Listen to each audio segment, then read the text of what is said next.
three black men.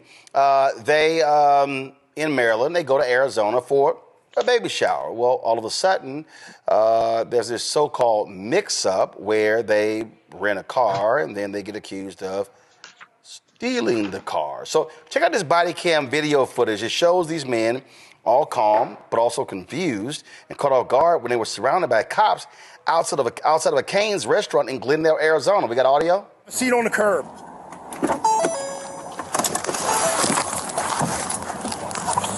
Hey, man, have a seat on the curb.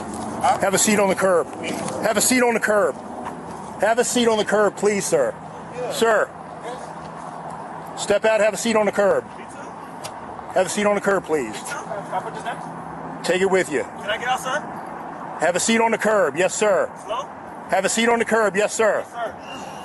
Can I get out slow? Have a seat on the curb. Yes, sir. Have a seat on the curb. Can I get out slow? Yeah, have a seat on the curb, please. Yes, sir. Please, sir. No problem. Can I get out slow? Have a seat. Yes, sir.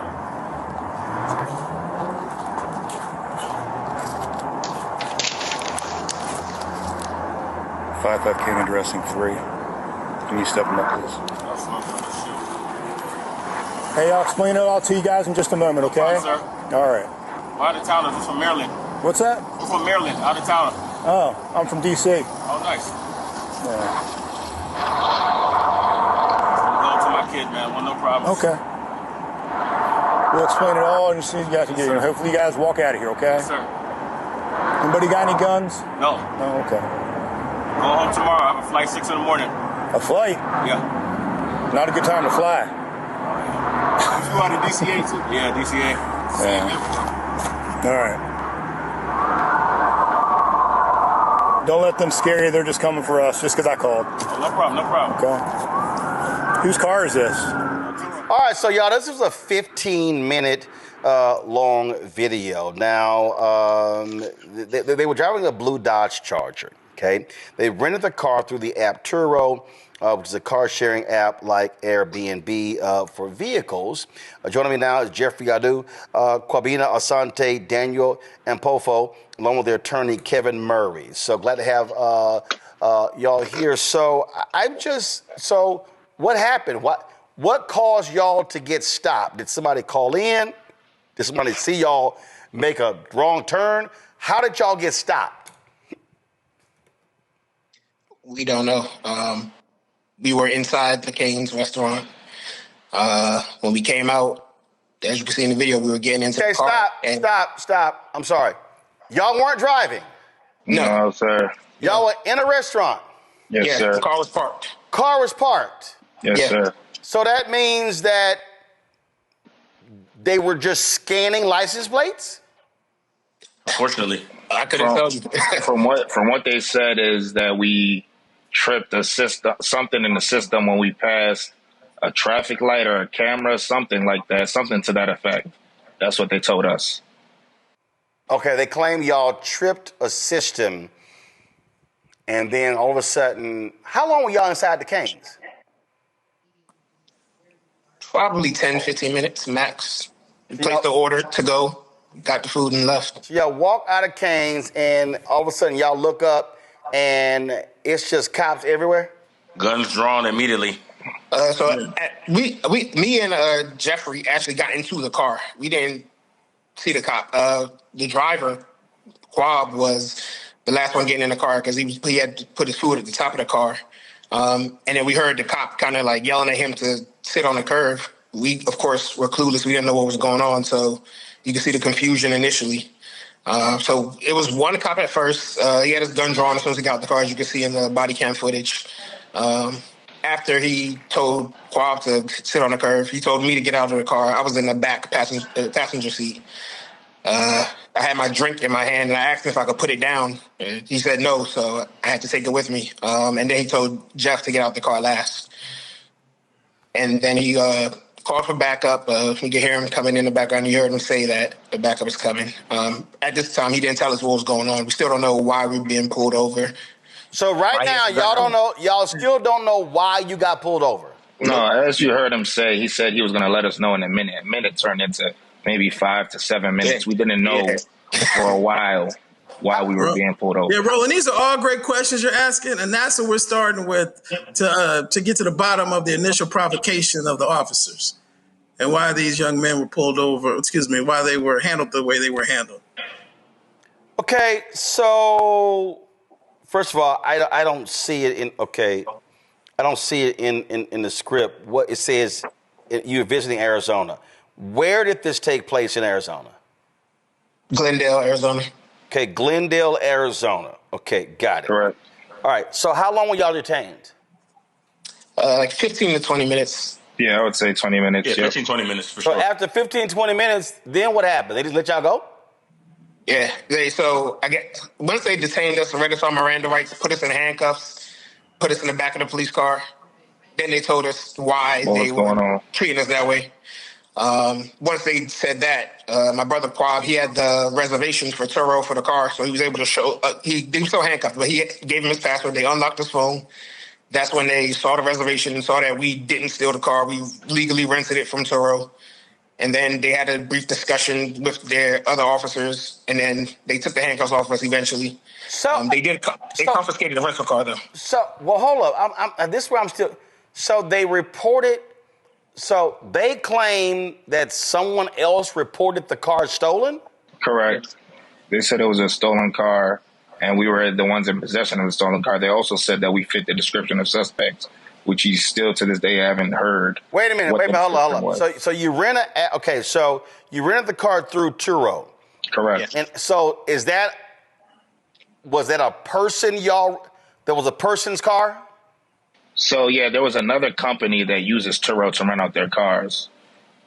And we rented it through that company, but of course, yeah, the umbrella company is Turo. So ultimately it was through Turo. So did y'all then call the company and say, yo, why is that they claim this car was reported stolen? What did the company say? Well, not at that moment, because of course, after a situation like that, you deal with the shock and the trauma. So our main goal after that situation was just to make it back to our Airbnb safe and sound, because we've never been in a situation like that. Now, when did this take place?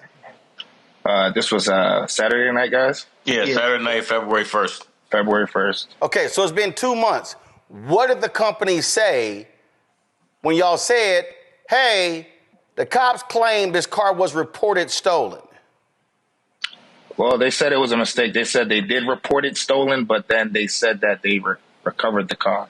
That's what the company said. The company claims they did report it stolen. Correct. But they recovered the car. Yes. They recovered the car. Correct. So did the company ever notify cops? That's the $1 million question, sir. We're not sure. Okay. And that's where I. So Kevin, I gotta ask you attorney, who the hell y'all suing? Everybody. I'll be very, very clear. We're investigating, and all the responsible parties are on the line until they're not, until they can prove that they didn't do something wrong. I'll be very, very clear.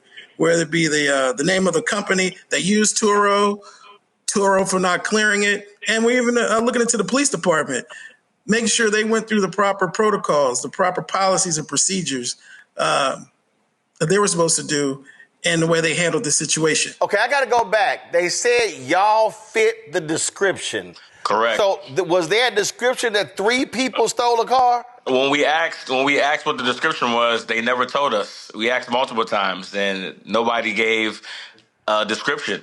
So, Okay, so even give them the benefit of the doubt. We know what that means. No, but here's the whole deal, though. If a car was reported stolen by the company that used Turo, they had to file. They had to actually file a report. Have y'all seen the actual stolen car report they filed? I haven't seen it. These gentlemen have, and we've just hired recently, and we're investigating. We have an investigator in Arizona right now doing just that. Because bottom line is, if they filed a report, this notion fit the description, which means that it had to have been described to them that 3 black men stole a blue Dodge. Correct. Wow. Did y'all eventually make it to the shower? Well, this was after the shower, actually. Got it. And how soon did y'all get out of Arizona? The next morning. Next morning. Packed up that night and got out of there that next morning. Unbelievable. All right, gents, keep us abreast what happens next. Thank you. Will do. I appreciate And it. we appreciate you very much, Roland, for having us on your show. Thank you. I appreciate it. sir. Thanks a lot. Thank you. Thank you. Joe, this is the reality being black in America. Damn, you can't rent a vehicle and you fit the description. Come on, man. It's a cold game, and of course, first of all, I'm glad the brothers are alive because you got guns drawn, you got all this stuff going on, and obviously these brothers would be a threat with a drink from Cane's in their hand, right? So I think it's going to be very interesting. Attorney, of course, is dealing with it the right way, that everybody's on until we see demonstrably that they're off. But I'll give you 10-1 that they won't find anything in writing with a description, 3 black men still in that vehicle. I'm almost certain of that. You'll probably be able to catch them in that lie. But this reminds you how quickly things can go awry. And I remember speaking on a panel once at a college, and the kids were mad when I told them, we were talking about how to deal with police stops, being stopped by police. And they want to argue the unfairness. We understand that, but it's kind of hard when they're the ones with the gun and society's benefit of the doubt. Because what I told them is, I would rather deal with you, meaning that you made it, as opposed to dealing with your parents because you didn't. These brothers deserve a lot of credit because they stayed calm. They didn't give these guys a reason to fly off the handle. And the most important thing, frankly, I think they've got a good case, but the most important thing is surviving the contact. And they were able to do that because they were compliant. They asked questions. Can we do that? Can I hold my drink? You tell me to hold my drink. Can I sit down with it? Those types of things. I think that every brother that's out there that wants to channel 400 years of slavery and all this other stuff into this police stop, which should not have happened, but you decide that the hill you may literally want to die on. I'm not saying that you're wrong in feeling that way. What I'm saying is survive the contact. And I think these brothers did a good job of that. Larry? Yeah, watching that video, Roland, is just traumatic for all of us. Either been in situations like that or know other people in our family and friends have been in situations like that. And I think the bottom line is these brothers survived this encounter. Let's remember, statistically, black folks are 2 to 3 times more likely to be killed by law enforcement based on encounters. It's not being arrested, encounters. So anytime we see situations like this, we can, as my colleague highlighted, it can go south really fast. And then you can have an issue where someone has been shot and accused of reaching or whatever else they, will come up with. But the language you heard used in terms of, they fit the description. We've heard that far too many times to count in our lives. So, but once again, I'm glad they're going to sue whoever is going to be responsible. This could end in a tragedy and really impacted the lives of multiple families. But this is another example of things that happen every day in America. Mustafa? These brothers had the trifecta, right? Driving while black, parking while black, eating while black. Luckily, we get to talk about Black joy because they got a chance to make it home.